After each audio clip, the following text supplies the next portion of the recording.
ఎవడో చెప్పిండు మామ, కాంగ్రెస్ ప్రభుత్వం వస్తే అభివృద్ధి జరుగుతుంది, మనం ఫ్యూచర్లోకి వెళ్తామని ఎవడో చెప్పిండంట.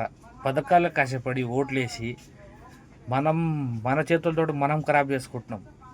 ఎందుకంటే మనం కాంగ్రెస్కి ఓడోడో ఓటేసిండు, వాడందరు ఇప్పుడు చెప్పుతోడు కొట్టుకుంటారు. హైడ్రా అని స్టార్ట్ చేసిండు, రోడ్డు మీదకి వరదింగిండు.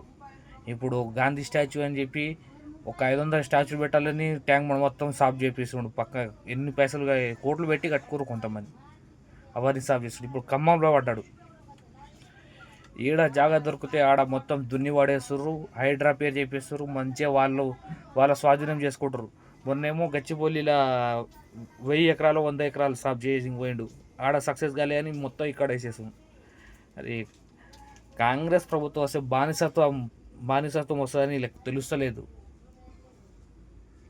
ఇంకా ఎప్పుడు అర్థం చేసుకుంటారో.